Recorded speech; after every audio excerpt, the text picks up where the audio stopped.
भाई ऐसे क्यों होते हैं। अमित एक बहुत ही होनहार लड़का था जो हमेशा ही ईमानदारी के साथ अपनी पढ़ाई पर ध्यान देता और हमेशा अपने पिताजी के काम में मदद भी कर दिया करता था।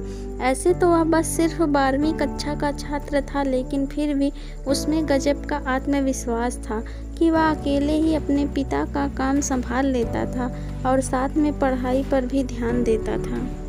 अमित की मां का देहांत 2 साल पहले ही हो चुका था और उसकी एक छोटी बहन थी जो स्कूल जाती थी, लेकिन कभी कभी इसे भी स्कूल से छुट्टी लेनी पड़ती थी क्योंकि अमित के पिताजी सही समय पर उसके स्कूल की फीस जमा नहीं करवा पाते थे।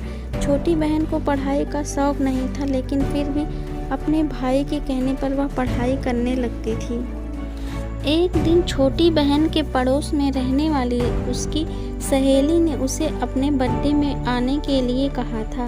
साथ में उसे रेड कलर की ड्रेस पहनने को कहा था क्योंकि उसकी बर्थडे पार्टी की थीम रेड कलर थी।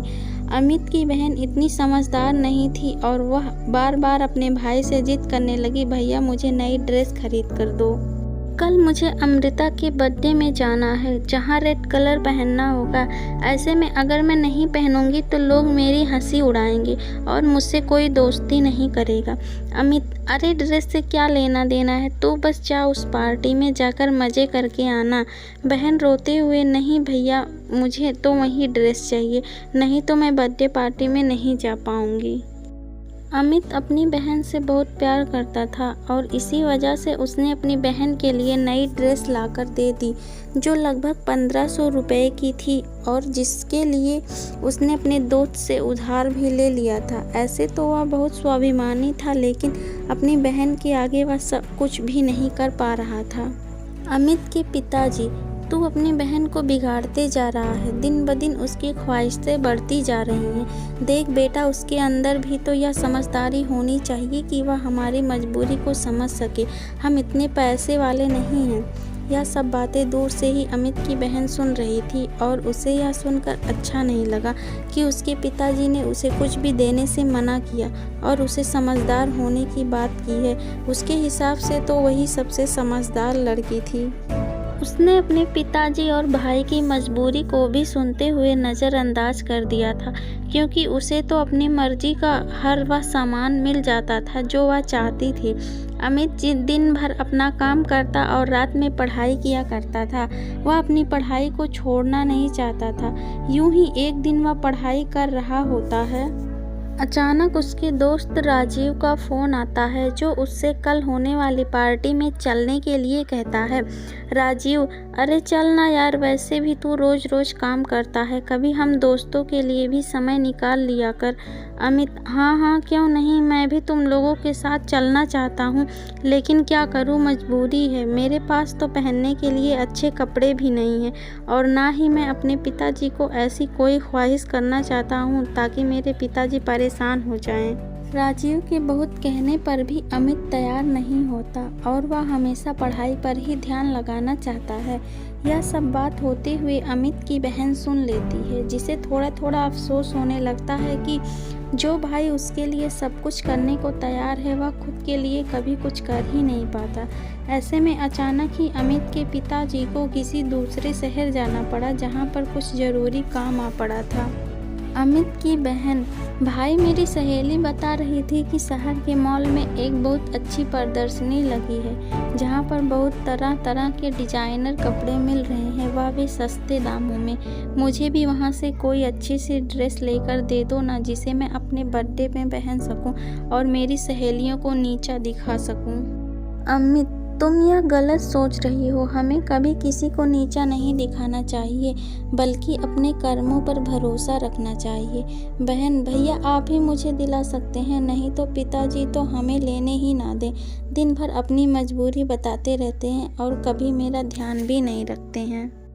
अमित उस समय चुप हो जाता है क्योंकि उसे अपने पिताजी की मजबूरी अच्छे से मालूम है, लेकिन छोटी बहन इस सब बातों से अनजान थी। तभी अमित को ख्याल आता है कि उस प्रदर्शनी में जाने के लिए महंगे पास की ज़रूरत पड़ती है जो उसके पास नहीं है। ऐसे में वह दौड़कर अपने गुल्लक को टटोलने लगता है और एक एक करके पैसे जोड़ने लगता है ताकि वह अपनी बहन के लिए उस प्रदर्शनी के पास उपलब्ध करवा सके। यह सब देखकर अमित की बहन का कलेजा फट जाता है और उसे जोर से रोना आ जाता है। उसे रोता हुआ देखकर अमित दौड़कर बहन के पास जाता है। क्या हुआ, तुम इस तरह से क्यों रो रही हो? बहन रोते हुए, आज तक आपने हमेशा मेरी खुशियों का ख्याल रखा, हर वह चीज़ मुझे दिलाई जो मैं मांगती रही, लेकिन कभी भी मैंने आपसे यह नहीं पूछा कि आखिर आप इन पैसों का इंतजाम कहाँ से करते हैं। लेकिन आपको एक एक रुपए जोड़ते देखकर मुझे बहुत दुख हुआ कि आप मेरी खुशी के लिए इतना कुछ कर सकते हैं, लेकिन मैं हमेशा स्वार्थी बनी रही। अमित, अरे इतना सोचने की ज़रूरत नहीं है, आखिर मैं तेरा बड़ा भाई हूँ। मैं नहीं करूँगा तो कौन करेगा? बस उसी वक्त अमित की बहन दौड़कर अपने बैग से एक चीज़ निकाल कर लाती है और अमित की आंखों पे अपना हाथ रखकर कहती है, मैं आपके लिए कुछ लेकर आई हूँ। इस बात से अमित चौंक जाता है और जैसे ही वह अपनी आंखों से बहन का हाथ हटाता है तो देखता है कि उसकी बहन उसके लिए एक सुंदर सी शर्ट लेकर आई है। अमित आश्चर्य से, यह तो बड़ी महंगी लगती है, पर तुम कहाँ से लेकर आई? बहन, आपने जो मुझे थोड़े थोड़े करके मेरे खर्च के लिए पैसे दिए थे ना, मैंने उससे ही जोड़ कर रखा था कि मैं उससे अपने लिए कोई अच्छी सी ड्रेस खरीद लूँगी। लेकिन जब मैंने आपके दोस्त की बात सुनी और आपने उसे पार्टी में जाने के लिए मना कर दिया, बस मैंने उसी वक्त ठान लिया था कि मैं आपको एक खूबसूरत सी शर्ट लेकर दूँगी।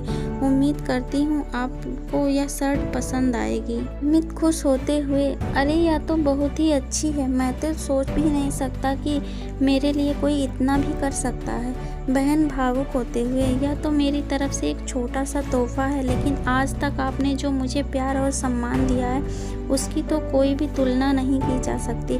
अब मैं हमेशा आपका और पिताजी का हाथ बटाऊंगी और कभी भी फिजूल खर्च नहीं करूंगी।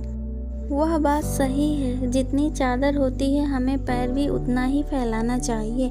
बहन की समझदारी वाली बातों को सुनकर अमित की आंखों में भी आंसू आ जाते हैं और तभी पिताजी वहां खड़े होकर उन दोनों को देखने लगते हैं।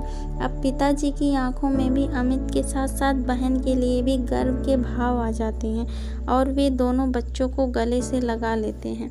Thank you. Please like, share and subscribe.